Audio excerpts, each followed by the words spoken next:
Friends, welcome back to the channel Ayurlogy. आपण आयुष्कामी अध्याय हा टॉपिक पाहत होतो. मागच्या लेक्चर्समध्ये आपण सर्वात प्रथम हे त्रिदोष प्रकृती संबंध, सगळ्यात आधी तर आपण आयुष्कामी अध्यायाचं इंट्रोडक्शन पाहिलं. इंट्रोडक्शन नंतर आयुर्वेदाचे भूतलावरती अवतरण पाहिलं, चरकांनुसार, वाग्भटांनुसार आणि सुश्रुतांनुसार. दोष पाहिले, त्रिदोषण व जाठराग्नीचा संबंध पाहिला, त्यामध्ये विषम, तीक्ष्ण, मंद, समग्नी पाहिले. त्रिदोष व प्रकृती संबंध पाहिला होता. आता आज आपल्याला रसदोष संबंध पाहायचा आहे. तत्रदा मारुत्वघंती त्रयस्तिक्तादय कफम कषाय तिक्त मधुरा पित्तमने तु कुवर्ते. आता हा श्लोक काय सांगण्याचा प्रयत्न करतोय बघा. षड्रस, 6 रस सांगितलेले आहेत. कोणकोणते?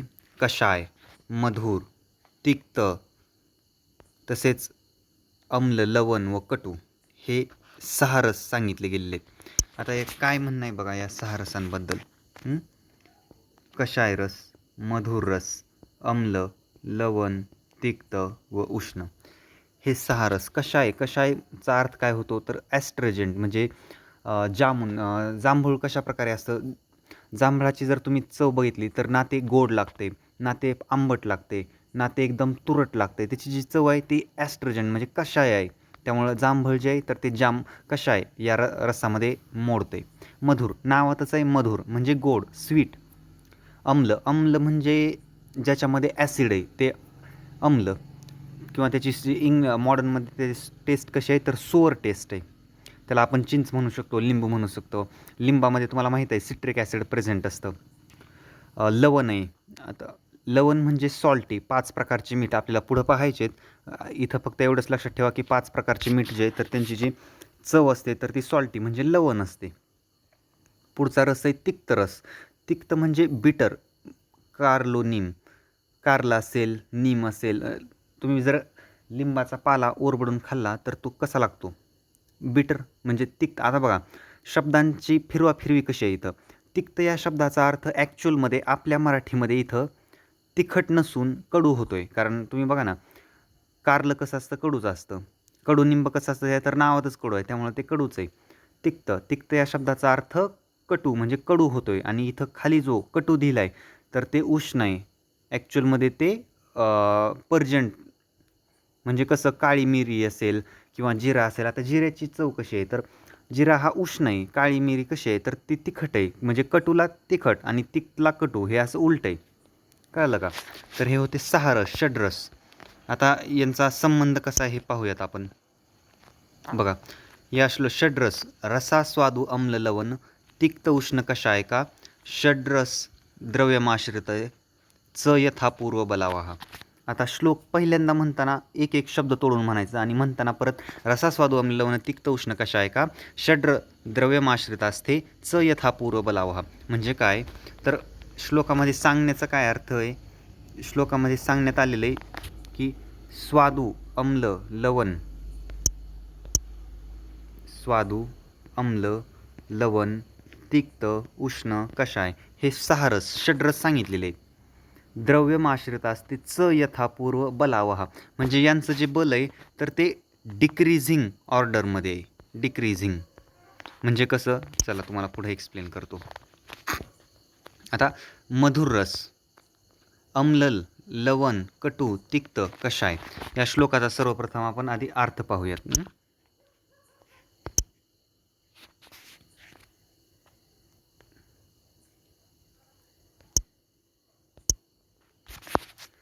स्वादू, अम्ल, लवण,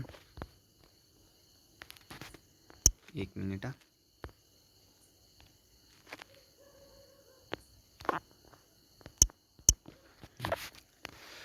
तर सांगण्याचा अर्थ काय आहे?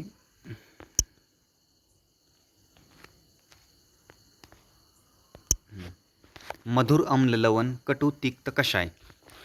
तर ॲक्च्युअलमध्ये जर कषाय डिक्रीजिंग ऑर्डर म्हणजे कसं तर कषायला जर आपण 1+ दिलं तर इथं 2+ लागतील. याचं म्हणजे कसं की 1 पट जर कषाय बलवान आहे तर तिक्त हा 2 पट आहे, तर कटू हा 3 पट आहे, लवण हा 4 पट आहे, अम्ल हा 5 पट आहे, आणि मधुर हा 6 पट आहे. म्हणजे याचा अर्थ काय झाला की मधुर रस हा सगळ्यात बलवान रस आहे. हे असं सांगितलं गेलेलं आहे आपल्याला, बरोबर का? तर एवढं लक्षात घेणं गरजेचं आहे. 1 2 3 4 5 आणि 6 असं. म्हणजे काय तर मधुर रस जो आहे, तर मधुर रस हा सर्वात बलवान रस आहे. त्यानंतर थोडा कमी बलवान आम्ल आहे, परत लवण आहे, परत कटू आहे, परत तिखट आहे, परत कषाय आहे.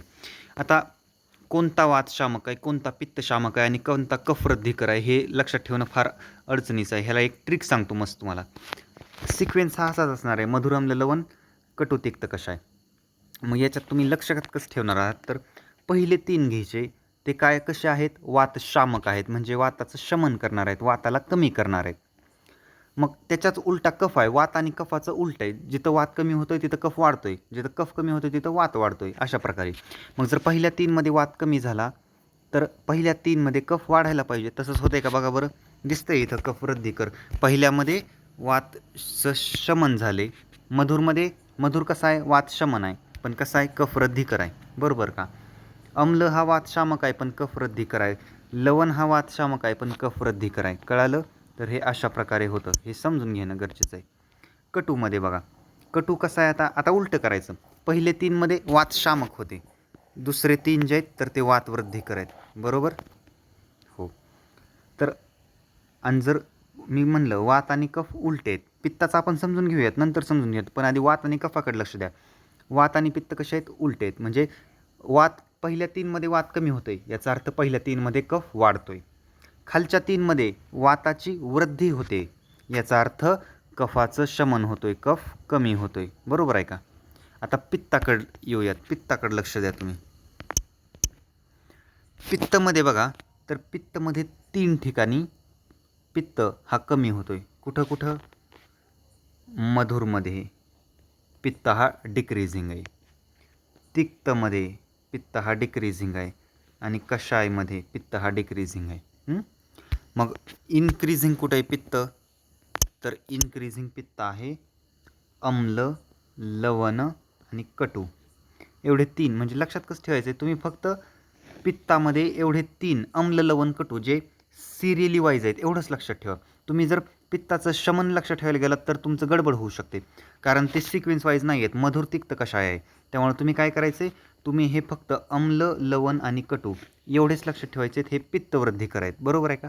कारण तेवढेच पित्तवृद्धिकर आहेत, तर मग बाकीचे पित्त शमन करणारे असतील. म्हणजे तुम्हाला याच्यावरती कुठलाही प्रश्न विचारला तरी तुम्ही आता बेझिझक सांगू शकता, काहीही अडचण नाही. मधुर, आम्ल, लवण, कटू, तिक्त, कषाय. पहिले 3 वाताचं शमन करतात, याचाच अर्थ कफाची वृद्धी करतात. खालचे 3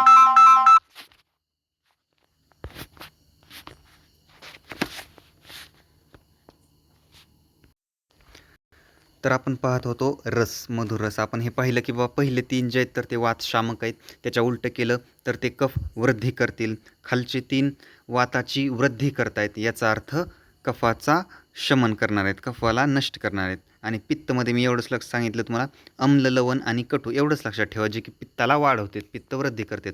आणि जर ते पित्ताला वृद्ध करतात तर मग बाकीचे आपोआप त्या पित्ताला कमी करणार आहेत. म्हणजे एवढीच ट्रिक लक्षात घ्यायची. पहिले 3 मधुर, आम्ल, लवण, कटू, तिक्त, कषाय. याला फक्त कसं सिक्वेन्स वाईज लक्षात ठेवायचं आहे. पहिले 3 वाताचं शमन करणार, मग तेच जे वाताचं शमन करणार ते कफाचं वृद्धी करणार, कफाला वाढवणार. खालचे 3 वाताला वाढवणार, वात वृद्धी कर, मग कफाचं शमन करणार, असं. ठीक आहे. तर शमनम, कोपनम, स्वस्थहितम द्रव्य इति त्रिधा. शमनम म्हणजे कमी करणे, आणि कोपनम म्हणजे प्रकोप किंवा वाढवणे, आणि स्वस्थहित म्हणजे प्राकृत.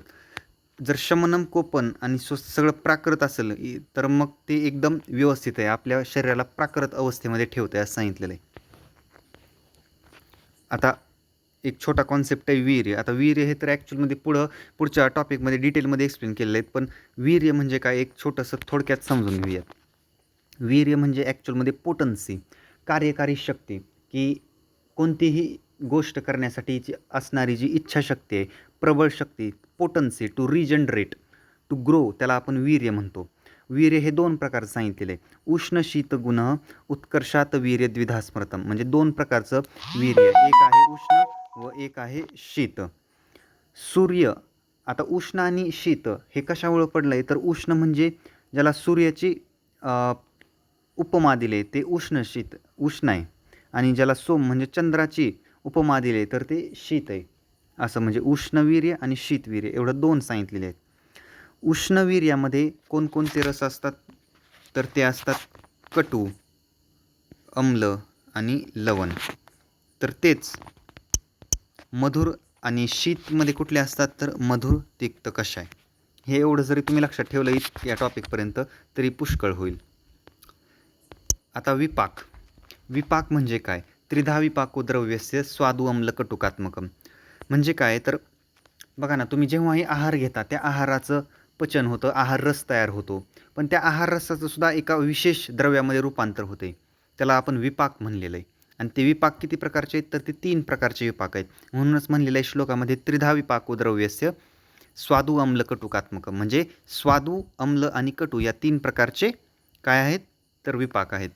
आता बघा, द्रव्याचे पचन होत असताना जाठरग्नीच्या मदतीने रसांमध्ये काही बदल होऊन मधुर, अम्ल, कटू अशा 3 रसात रूपांतर होते. म्हणजे तुम्ही आहार घेतला, त्याचा आहारावर प्रक्रिया झाली, आहार रस तयार झाला, तो आहार रस या 3 मधुर, अम्ल आणि कटूमध्ये रूपांतरित होणार आहे. या 3 रसामध्ये याला काय म्हणलेलं आहे, तर याला विपाक म्हणलेलं आहे. आणि विपाक किती प्रकारचे असतात, तर 3 प्रकारचे: मधुर विपाक, कटू विपाक आणि अम्ल विपाक. जो अम्ल आहे तो तर अम्ल विपाकमध्ये कन्व्हर्टच होणार. मधुरमध्ये मधुरही होणार आणि एक त्यात ॲड करायचा लवण, म्हणजे मधुर आणि लवण रसाचा मधुर विपाक होणार, अम्लचा अम्लच विपाक होणार. आणि मग राहिलेले जे 3 रस आहेत तर ते कटूला देऊन टाका, म्हणजे कटू, तिक्त, कषाय. ठीक आहे, हे अशा प्रकारे. आता सामान्य विशेष सिद्धांत, अतिशय महत्त्वाचा सिद्धांत आहे हा. सामान्य विशेष सिद्धांत हे 2 आहेत बरं का. एक चरकाचार्यांचा सामान्य विशेष सिद्धांत आहे आणि एक वाघवटांचा सामान्य विशेष सिद्धांत आहे. चरकाचार्यांनी काय सांगितलं, तर सर्वदा सर्व भावांना सामान्य वृद्धी कारणम ऱ्हासहेतू विशेषश्च प्रवृत्ती उभयस्यतु. हा चरकाचार्यांचा श्लोक आहे. आता इथं जो श्लोक देण्यात आलेला आहे तर तो वाघभटांचा श्लोक आहे. कुणाचा? हा जो वृद्धी समानो सर्वेशा विपरीत विपर्यय हा जो श्लोक आहे तर हा श्लोक आहे वाघभटांचा. काही नाही, फरक काहीच नाही आहे, फक्त यांनी श्लोकाचं वेगळेपण रूपांतर केलेलं आहे. अर्थ तोच होत आहे दोन्हीचा. वृद्धी समानो, समान गुणांनी वृद्धी होणार आहे, आणि विपरीत गुणांनी म्हणजे विशेष गुणांनी ते विपरीत, विशेषलाच आपण विपरीत म्हणू शकतो, त्यानं काय होणार आहे, तर ते कमी होणार आहे. म्हणूनच मग सामान्य आणि विशेष. आता सामान्य आणि विशेष याचे सुद्धा 3 प्रकार केलेले आहेत. सामान्य, द्रवसामान्य, गुणसामान्य, कर्मसामान्य. विशेषचंही तसंच, द्रवविशेष, गुणविशेष आणि कर्मविशेष. एक साधी गोष्ट लक्षात घ्या, सामान्य म्हणजे ते भाव जे आपल्या शरीरातील भावांची वृद्धी करतात ते सामान्य झाले. विशेष म्हणजे विपरीत भाव, म्हणजे ज्याचा ऱ्हास करणार आहे, ज्याला कमी करणार आहे, ते म्हणजे विशेष भाव. इतकं जरी तुम्ही लक्षात ठेवलं तर पुष्कळ आहे. मग आता कसं, द्रव्य सामान्य, गुणसामान्य, आता कर्मसामान्य, याचा अर्थ समजून घेऊयात काय. बघा, एक उदाहरण दिलेलं आहे इथं. रक्ताने रक्ताची तसेच मांसाने मांसाची वृद्धी होते. आपल्या शरीरामध्ये 7 धातू आहेत, सप्तधातू. आपल्या शरीरामध्ये जर रक्त जास्त असेल, समजा एखाद्याच्या शरीरामध्ये भरपूर रक्त असतं, त्यांचं हिमोग्लोबिन काउंट चांगला असतो, त्यांचा RBC काउंट चांगला असतो, WBC असेल, सगळं हेल्दी ब्लड आहे. मग आता जर रक्त चांगलं असेल, रक्ताची पुष्टी चांगली होत असेल, तर साहजिक गोष्ट आहे, जो रक्तधातू आहे त्याचंही उत्तम धारण आणि पोषण होणार आहे, त्याचीसुद्धा चांगली पुष्टी होणार आहे. बरोबर का? म्हणजे द्रवाने द्रवाला वाढवलं म्हणून म्हणले द्रव सामान्य. मांसाने मांसाची वृद्धी होते. तुम्ही जर जास्तीत जास्त मांस खात असाल, मांसाहारी जर आहार तुम्हाला प्रधान देऊ वाटत असेल तुमच्या जेवणामध्ये, तर होतं काय की मांस जास्त खाल्ल्यामुळे तुमच्या शरीरावर ही जो मांसधातू आहे त्या मांसधाताचं लेपन जास्त होतं, म्हणजे तुम्ही जाड दिसायला लागतात. तुमच्या शरीरावरती मांसधातूचं जे लेपन झालेलं आहे ते चांगल्या प्रकारे झालेलं आहे. हे असं. गुणसामान्य, आता गुणानुसार समजा केळी असेल किंवा खजूर असेल, या गुणांमुळे काय होतं, म्हणजे हे आहार घेतल्यामुळे काय होतं, तर कफाची वृद्धी होते. म्हणजे आता केळी आणि खजूर खाल्ल्यामुळं कफ वृद्धी होणार आहे, कफाची वाढ होणार आहे. तर हे खजुराचा काय झाला, हा गुण झाला. पण सामान्य का म्हणलं, कारण तो वाढवतोय. सामान्य म्हणजे वाढवणे, विशेष म्हणजे कमी करणे, इतकंच आहे. कर्मसामान्य, आता असं सामान्य कर्म करायचं जेणेकरून वाढणार आहे. काय बघा, तर काही कर्म वाचिक म्हणजे बोलणे आणि मानसिक म्हणजे चिंता, हे 3 प्रकारचे कर्म दिलेले आहेत आपण. तर हे कर्म याचं तर द्रव्य सामान्य, गुण सामान्य आणि कर्म सामान्य हे लक्षात आलं. काही कर्म वाचिक आणि मानसिक हे एवढं लक्षात घ्या. हे तीन प्रकारचे कर्म सांगितलेले आहेत. ठीक आहे. विशेषमध्ये सुद्धा परत द्रवविशेष आहे, गुणविशेष आहे, कर्मविशेष आहे. आता द्रवविशेषमध्ये काय येतं बघा, पित्तासाठी दूध हे विशेष द्रव आहे. का बरं? कारण बघा ना, दूध हे कशा प्रकारचं आहे? दूध हे शीत आणि सौम्य प्रकारचे, पण पित्ताचा जो गुण आहे तो उष्ण आणि तीक्ष्ण आहे. आता पित्ताच्या उष्ण आणि तीक्ष्ण गुणाला तोडगा देणारा हा दुधाचा जो सौम्य आणि शीत गुण आहे हा उत्तम उपाय ठरतो. म्हणून जर एखाद्या व्यक्तीला जर पित्ताचा त्रास असेल तर आपण जर त्यांना दूध सजेस्ट केलं तर तो पित्ताचा त्रास नक्कीच कमी होऊ शकतो. कारण पित्ताच्या उष्ण आणि तीक्ष्ण गुणाला दुधाच्या सौम्य आणि शीत गुणांनी तोडलं म्हणजे कमी केलं. म्हणूनच हे जे दूध आहे तर ते पित्तासाठी विशेष द्रवासारखं ठरलं. बरोबर. गुणविशेष जे मिरे आहेत, मिरे काय करतात तर कफ कमी करतात. म्हणजे आता बघा, खजुराने कफ वाढला होता, त्याला गुण सामान्यमध्ये ठेवला आपण. आता मिरेने काय केलं, कफ कमी केला, तर तो काय झाला, गुणविशेष झाला, म्हणून त्याला विशेषमध्ये ठेवलं. आता कर्मविशेष बघा, नियमित व्यायाम केल्याने मेदधातूचा क्षय होतो. साहजिक गोष्ट आहे. तुम्ही जर रोज आपण व्यायाम करत असाल तर याचा अर्थ स्वेट होतोय. म्हणजे स्वेट काय आहे, घाम काय आहे, तर मेदधातूचा हा उपधातू आहे. आणि म्हणून मग जेवढं जास्त तुम्ही चांगला व्यायाम करणार तेवढा मेदधातूचा क्षय होणार आहे. बरोबर आहे का? म्हणजे कर्माने तुम्ही कर्म कसं आहे, विशेष कर्म आहे म्हणजे कमी करणार आहे. व्यायाम केल्याने मेदधातूचा क्षय झाला आहे, कमी झाला आहे. तर हा अशा प्रकारे सामान्य विशेष सिद्धांत होता. ह्याला फार चांगल्या प्रमाणे व्यवस्थित बघा. संहितामध्ये हा श्लोक वाग्भटांचा लिहायचा आहे आणि क्रियामध्ये रचनाचा लिहायचा आहे, चरकाचार्यांचा लिहायचा आहे. जो सर्वदा सर्व भावांना सामान्य वृद्धी कारणम ऱ्हासहेतू विशेषश्च प्रवृत्ती उभयसेतू हा सांगितला होता, तो करायचा आहे. ठीक आहे. आता विशंती गुण किंवा यालाच शारीर गुण, गुरुवादी गुण म्हटलेलं आहे. हे एकदा पाहून घेऊयात. ॲक्च्युअलमध्ये हे क्रियामध्ये झालेलं आहे, पण एकदा रिव्हिजन करणं गरजेचं आहे. गुरुमंद ही मस्निग्ध श्लक्ष्ण सांद्र मृदू स्थिरा गुणास सूक्ष्म विशदा विशंती सविपर्याया. तर काय सांगितलेलं आहे बघा, गुरुवादी गुण जे आहेत तर ते 20 गुण आहेत आपल्या शरीरामध्ये. किती आहेत? 20 गुण. आता क्वेश्चनमध्ये कधी गुरुवादी गुणाच्या जोड्या विचारल्या जातात. मग जर जोड्या विचारल्या तर उत्तर येतं आपलं 10. 20 येणार नाही, कारण जोडी विचारली म्हणल्यावर 10 उत्तर येणार ना. हां, जर तुम्हाला काय विचारलं, जर तुम्हाला विचारलं गुरुवादी गुण किती आहेत, तर मग नक्कीच तुमचं जे उत्तर असणार आहे तर ते काय असणार आहे, तर ते 20 असणार आहे किंवा 20 हे गुरुवादी गुण आहेत. ठीक आहे. पाहूयात. गुरु लघु, गुरुच्या अपोजिट लघु आहे. गुरु म्हणजे बृहणे म्हणजे वाढवणे, लघु लंघने म्हणजे कमी करणे. एखादा गुण वाढला तर त्याला लघुने कमी करायचं, असं गुरु बृहणे लघु लंघने. मंद तीक्ष्ण, मंद म्हणजे शमने मंद, ज्याचं शमन होतं त्याला म्हणलं मंदने शम. शोधणे तीक्ष्ण, शोधून त्याला बाहेर काढणं म्हणजे शोधणे तीक्ष्ण, बाहेर ढकलणे, शरीराबाहेर ढकलणे, त्याला मंद तीक्ष्ण उलट. शीत उष्ण, शीत म्हणजे स्तंभने, थांबवणे, तुम्हाला अडथळा निर्माण करतो शीतगुण, त्याला उलटा, त्याला अपोजिट उष्ण. स्वेदगुण, घामानं तो बाहेर काढला जातो म्हणजे परिवर्तन करणे, हे इथं सांगितलेलं आहे. बरोबर. ठीक आहे. स्निग्ध, स्निग्धच्या उलटा वृक्षगुण. स्निग्ध कसा आहे, स्निग्ध हा ओलावा देतोय, क्लेतोय म्हणजे आर्द्रता निर्माण करतोय. आणि वृक्ष कसा आहे तर ओलावा शोषून घेते, शोषणे. बरोबर का. श्लक्ष्ण खरं. आता या श्लक्ष्ण खरंमध्ये बघा, श्लक्ष्ण खरं, श्लक्ष्ण म्हणजे रोपणे, श्लक्ष्ण म्हणजे जखम भरून येणे, त्याला आपण रोपणे श्लक्ष्ण म्हणले. लेखणे खरं म्हणजे खरवडून काढणे. बरोबर आहे का. जर जास्तीत जास्त व्यायाम केला तर आपल्या मेदधातूचा क्षय होणार आहे, म्हणजे मेदधातू आहे तो तुम्ही खरवडून काढला अशा प्रकारे.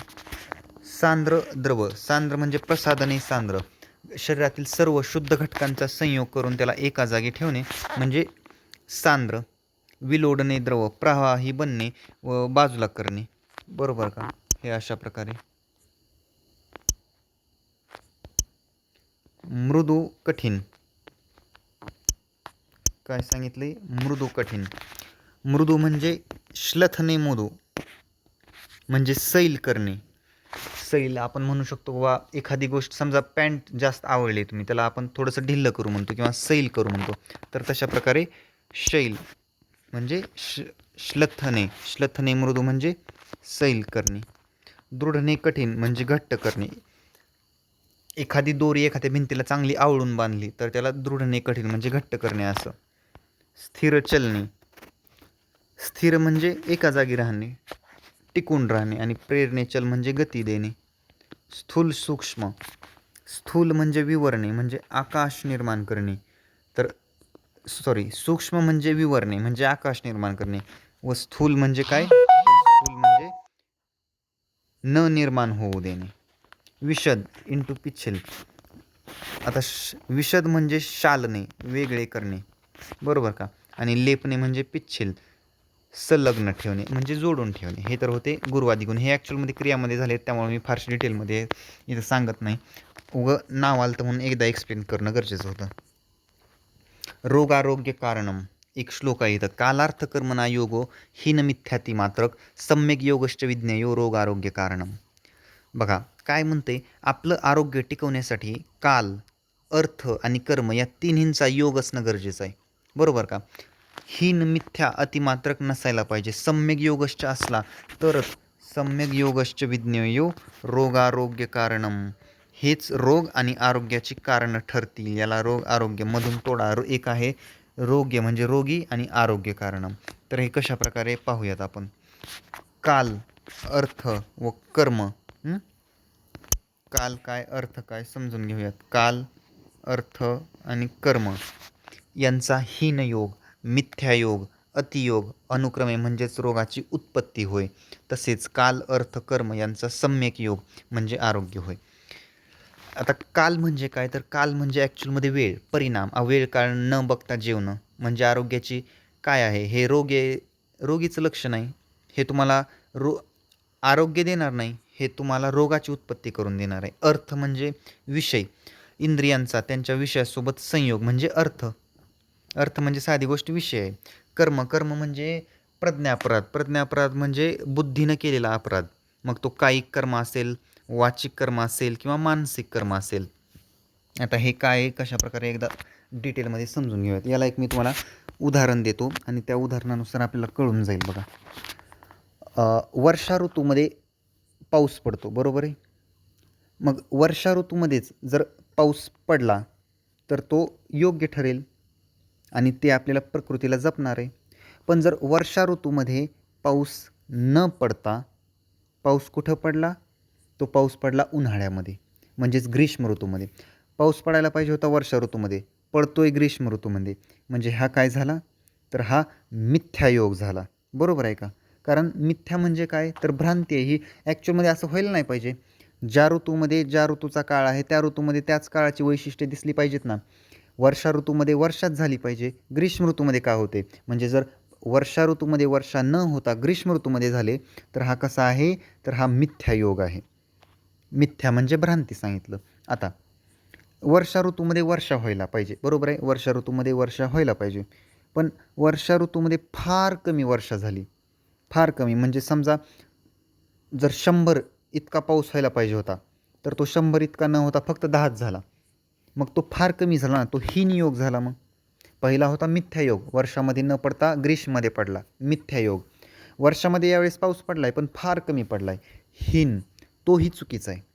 तुम्ही जेवण करताय, चांगली गोष्ट आहे, पण जेवण फार कमी करताय, हा हीनयोग आहे. त्यानं सुद्धा प्रकृती योग्य राहणार नाही, आरोग्य ढासळणार आहे. तुम्ही जेवण करताय पण कधी दिवसा जेवण न करता रात्री 2ला उठून मॅगी खाताय, हे कितपत बरोबर आहे? हे आरोग्याला टिकवणारं नाही आहे, हे आरोग्याची नासाडी करणार आहे, आरोग्याला ढासळणार आहे, बरोबर? किंवा तुम्ही जेवण करताय पण 1 चपातीची तुमची रिक्वायरमेंट आहे, 2 चपातीची रिक्वायरमेंट आहे, तुम्ही एका टायमाला 7-8, 8-8 चपात्या खाताय, हे कितपत बरोबर आहे? तर हा अतियोग झाला. वर्षा ऋतूमध्ये पाऊस पडला पण फार कमी पडला, हीनयोग. वर्षा ऋतूमध्ये पाऊस न पडता ग्रीष्म ऋतूमध्ये पडला, मिथ्यायोग. वर्षा ऋतूमध्येच पाऊस पडला पण इतका पडला की पूर आला, अतियोग. ना हीन पाहिजे, ना अति पाहिजे, ना मिथ्या पाहिजे, या सगळ्यांचा संयोग पाहिजे. अशा प्रकारे मग हे उदाहरण तुम्हाला समजून देतोय की बाबा रोग आरोग्य कारण, रोग आरोग्याला जपणं किती गरजेचं आहे. रोगा आरोग्य म्हणजे दोन शब्द लपलेले आहेत बरं का इथं.